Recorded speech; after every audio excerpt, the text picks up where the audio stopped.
शीश गंग धंग पार्वती सदा विराजत कैलासी। नंदी भृंगी नृत्य करत है गुण भक्तन शिव की दासी। शीश गंग।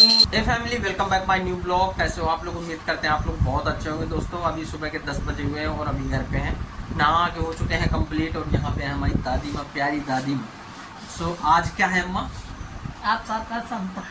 हाँ, सातवां संतान है। सातवां संतान का व्रत काहे के लिए रहा जाता है? कि लड़कन का नौकरी लग जाए, पढ़ ली खूब। कौन रहता है ये व्रत? सबको रहा। कौन मतलब लेडीजें रहती हैं? हाँ। तो अभी हम लोगों के यहाँ पे मम्मी है व्रत और दीपा है व्रत। तो दोनों लोग अभी व्रत हैं। तो जो व्रत की जो तैयारियां हैं वो सारी तैयारियां दोस्तों चालू हो गई हैं। और यहाँ पे हमारा विराट है जो कि बहुत ज़्यादा शैतानी कर रहा है, अभी खेल रहा है आराम से। तो चलिए अभी दिखाते हैं आप लोगों को जो तैयारियां हो रही हैं। दीपा तैयारी कर रही है, मम्मी भी किचन में तैयारियां वगैरह कर रही हैं। तो चलिए दोस्तों दिखाते हैं। वगैरह पूर दी गई है, देखो। और इधर कौन है? Hello, good morning. क्या हाल चाल? अच्छा, क्या क्या रख लिया?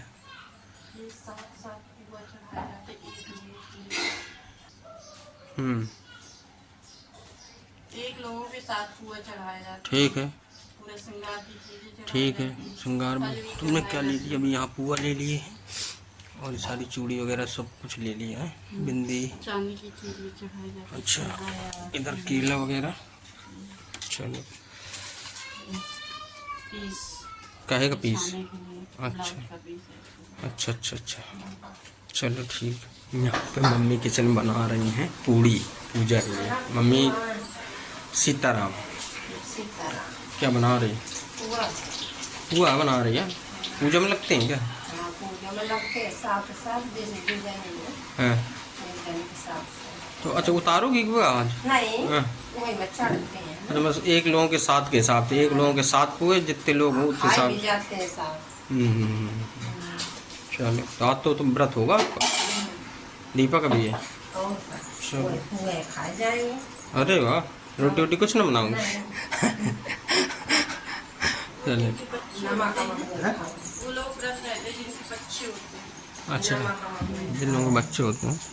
नमक नहीं खाया रह लेते हैं, मगर हो रहा है ना चाहिए सबको, ज़्यादा कर लो बच्चे होते हैं। अरे वो कुल मिला के संतान सप्तमी का मतलब ही है कि अपने संतान के लिए व्रत रहना, और क्या मतलब ही उनका यही है।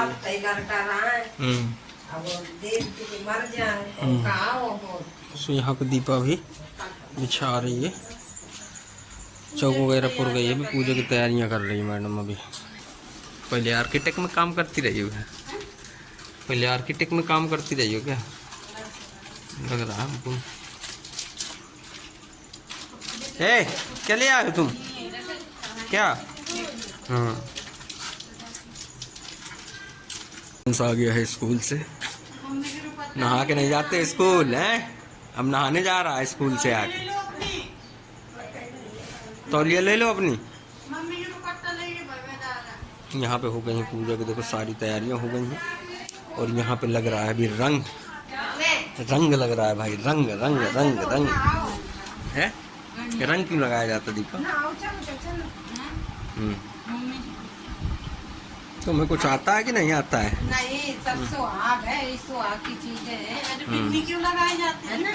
एक तो ये लोग, आप लोग कितने कपड़े टांग लेती हो, क्या है ये सब है? चेहरा तक नहीं दिखता है कपड़ों की वजह से। सुहाग की चीजें हैं, इनको सब श्रृंगार करके भाषण देते हैं। यही तो उनके अंदर टैलेंट है।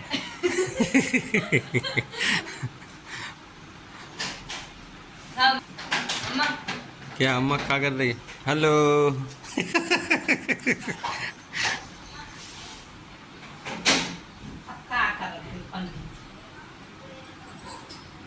के बाद पंडित जी आ गए हैं, यहाँ पे बैठे हुए हैं भक्त वगैरह। भगवान बोले, हे राजन, तुमने बड़ा ही उत्तम तर्क किया है। यह संसार नाना प्रकार के कष्टों से भरा है। मैं तुमको एक पौराणिक इतिहास श्रवण कराता हूँ, ध्यान पूर्वक सुने। एक समय लोमस ऋषि कंसराज की मथुरापुरी में वसुदेव देवकी के घर गए। ऋषिराज को आया देख करके दोनों अत्यंत किया तो उसके प्रभाव से प्रताप से उसको संतान का सुख प्राप्त हुआ।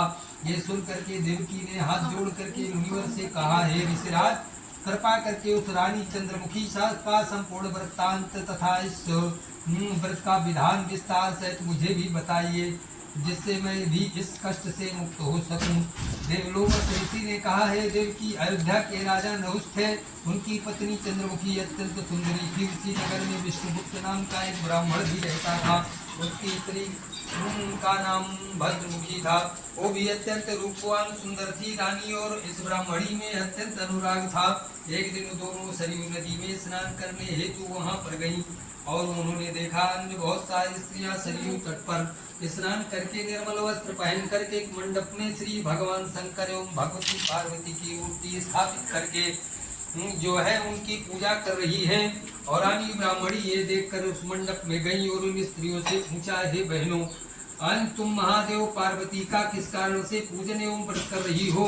ये सुनकर के स्त्रियों ने कहा, हम संतान सप्तमी का व्रत संतान प्राप्ति हेतु कर रही हैं। अभी हमने शिव पार्वती का पूजन चंदन अक्षत आदि से षोडशोपचार विधि से संपन्न किया है। ये सब इसी पुनीत व्रत का विधान है। व्रत की विधि उनसे ज्ञात करके रानी और ब्राह्मणी ने भी इस व्रत के करने का मन ही मन संकल्प किया और घर वापस लौट आई। अब वो ब्राह्मणी भद्रमुखी तो इस व्रत को नियम पूर्वक करती रही, किंतु रानी चंद्रमुखी राजा मद के कारण कभी इस व्रत को करती, कभी न करती, कभी असावधानी के साथ इसको विस्मरण कर देती। कुछ समय बाद वो दोनों मृत्यु को प्राप्त हो गई और दूसरे जन्म में रानी ने बदरिया और ब्राह्मणी ने मुर्गी की योनि प्राप्त की। तो ब्राह्मणी मुर्गी योनि में भी पिछले जन्म की बात नहीं भूली थी। भगवान शंकर पार्वती जी का ध्यान करती रही। उधर रानी बदरिया की योनि में सब कुछ विस्मृत हो गई, भूल गई। थोड़े समय के बाद इन दोनों ने ये देह भी त्याग दी। अब इनका तीसरा जन्म हुआ मनुष्य योनि में।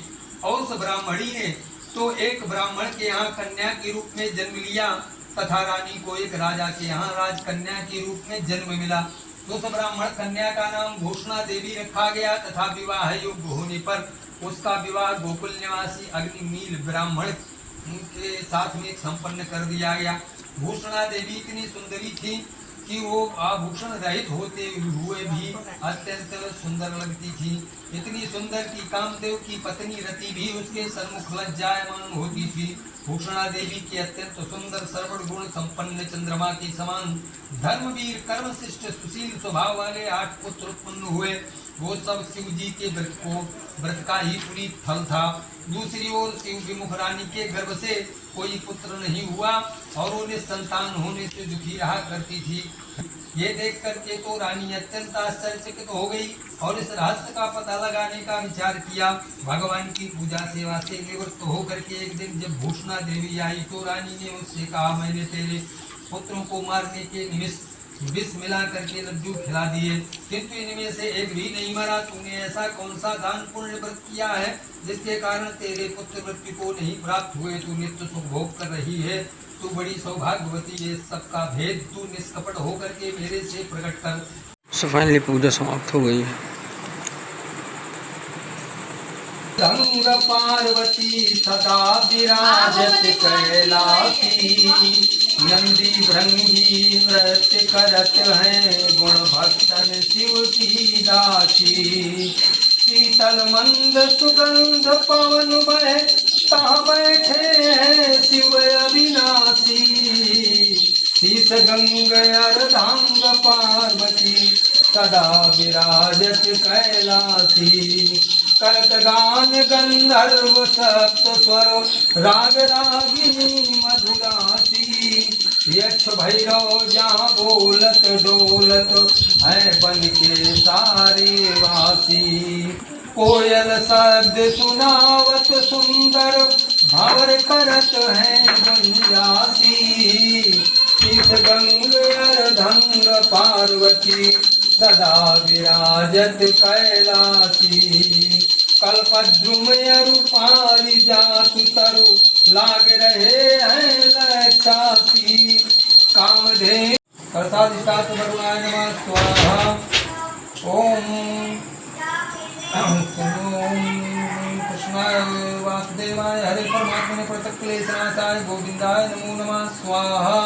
ओम तत्पुरुषाय विद्महे महादेवाय धीमहि तन्नो रुद्र प्रचोदयात् स्वाहा।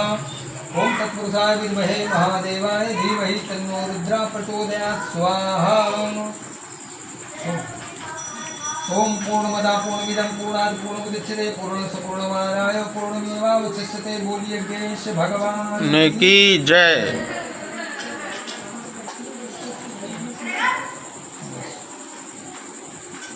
मम्मी के लाके दें के मन नहीं आ, मम्मी के लाके दें के मन नहीं आ।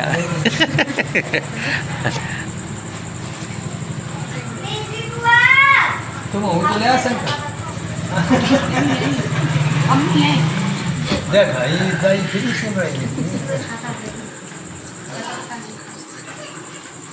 है। वो लॉक है। ओम मंत्रार्था सम्राजन कोणा सुकुमार उपास कुमार बुद्धिना सोचती निकलना मुझे नहीं धन संतन उसके भविष्य चाबी संशयः। रख दो। ओम सर्वबाधा प्रथमनं त्रिलोकस्याखिलेश्वरी ओम त्वया कार्यं अस्मद्वैर्विनाशनं सर्वबाधा प्रथमनं त्रिलोकस्याखिलेश्वरी ओम त्वया कार्यं अस्मद्वैर्विनाशनं।